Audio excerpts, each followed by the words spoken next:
when you're describing Allah subhanahu wa ta'ala, we can very well say He's Rabb, He's Rahman, He's Rahim.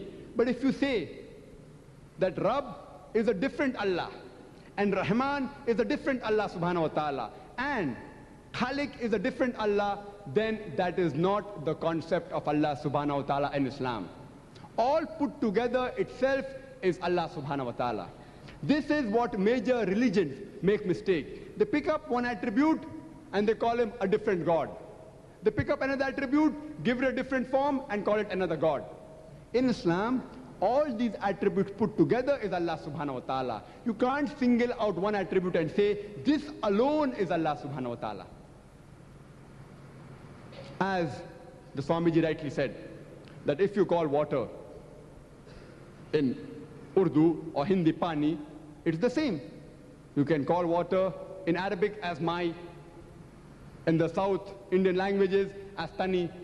It remains the same. You can call water by any name, it remains water. Water can be called as mai in Arabic, as pani in Hindi, it can be called as tani in the South Indian language. It remains the same. But suppose someone tells me that water and pani is same, and if I ask him that what is the definition of water, so he starts describing me that water is actually, pani is the same as water.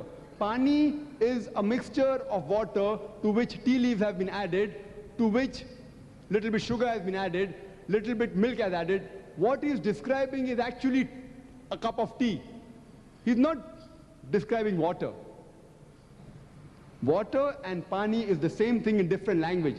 But the moment you say that pani means something which has got milk, has got tea leaves, has got sugar and added water, it is no longer water. The word is correct, the attribute is correct, but the definition is wrong. You can give various attributes to Allah subhanahu wa ta'ala, but it should not conjure up a mental picture. The moment you give an attribute to God Almighty and have a different picture, we Muslims don't have any mental picture for Rahman or Rahim. Allah subhanahu wa ta'ala has got no form. The moment a human being starts giving a different mental picture to different attributes of God Almighty, that is where he falters and deviates away from the correct concept of Allah subhanahu wa ta'ala. Otherwise, the Holy Quran says in several places, besides saying in Surah Isra chapter 17 verse number 110, قُلِ ذُلَّهُ أَوِدُ الرَّحْمَنِ أَيَّمَا تَدْعُوا فَلَوْ الْأَسْمَاءُ الْحُسْنَى. Say call upon him by Allah or by Rahman, by whichever name you call upon him, to him belongs the most beautiful name.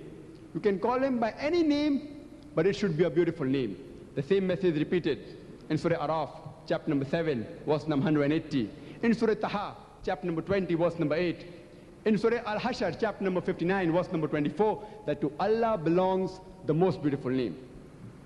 But still, we Muslims, we prefer calling Allah subhanahu wa ta'ala by the Arabic name Allah instead of the English word God. You know why? Because the English word God, it can be played around with. You can play mischief with the English word God, which you cannot do with the Arabic word Allah. If you add an S to God, it becomes gods, plural of God. There's nothing like plural Allah. Kul huwallahu ahad. Say He's Allah one and only. If you add a D-E-S-S to God, it becomes goddess, a female God. There's nothing like male Allah or female Allah in Islam. Allah is unique. Allah has got no gender. If you add a father to God, it becomes Godfather. He's my Godfather. He's my guardian. There's nothing like Allah Abba or Allah Father in Islam. If you add a mother to God, it becomes Godmother.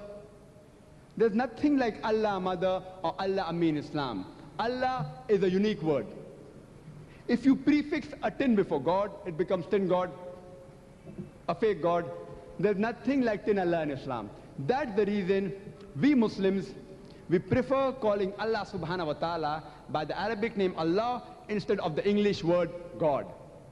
I would like to end my talk by quoting a verse of the Holy Quran from Surah Anam, chapter 6, verse number 108, which says, "Revile not those people who worship gods besides Allah. Abuse not those people who worship gods besides Allah, lest in their ignorance they will abuse Allah subhanahu wa ta'ala. Wa akhiru da'wana, alhamdulillahi rabbil alameen.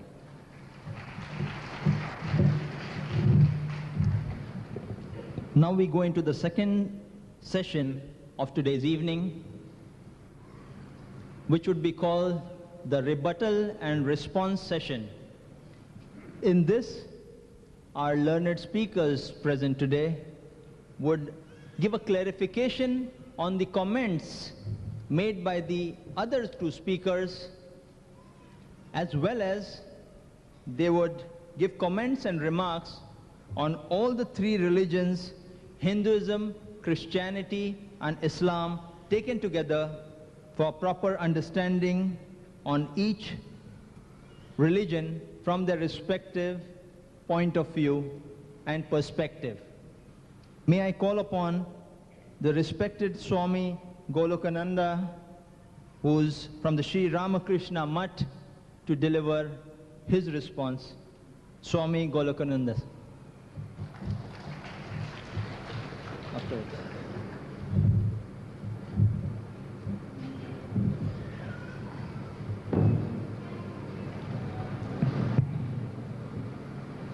Friends, the first session was for us to speak about the concept of God from our own standpoint, that is to say, from the standpoint of Hinduism, of Christianity and Islam. Ideas must have been very clear to you that as far as the concept of God is concerned, the basic concepts, the basic ideas, the basic conceptions about the God, about the supreme reality is concerned, there is absolutely no difference between the interpretations given by these three religions. Now, that is the truth, that is the fact. But there are differences in the details. But we are not here to go to the details of the differences. That will foil the purpose of this grand meeting. On the contrary, on the other hand, I would like to emphasize the common points. Say, we believe in God, all of us, Hindus, Islam, Muslims, Christianity, everyone, the Supreme God. We accept Him as the supreme reality, as the supreme God. As I said earlier, the source, the sustenance, and the sanctuary of this universe. So as far as that is concerned, every one of us believe. And therefore, in the name of God, in the name of truth, in the name of Almighty, in the name of the All-Compassionate, in the name of the All-Merciful, Lord, all the 500 crores of humanity must unite. We must all unite in the name of the most supreme Lord, the all-powerful, the all-compassionate Lord. We must be one. Nothing should divide us, because we all believe in Him, in the Supreme Being. There we all agree. There is no difference in the vibrations in the human heart as far as accepting the most essential part of the religion is concerned. We accept the God as the Almighty, the All-Merciful, Supreme, and in His name we are one. All the 600 crores of human beings, we are one. There is no difference.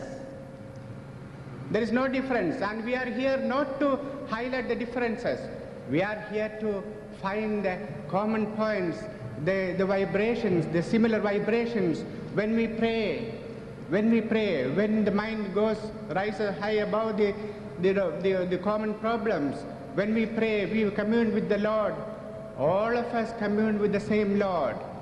There is no difference, and it is there that we are brothers. There at that level we are brothers. There is nothing to divide us. So we are one in the name of Almighty. The second point I would highlight is that we have to recognize the fact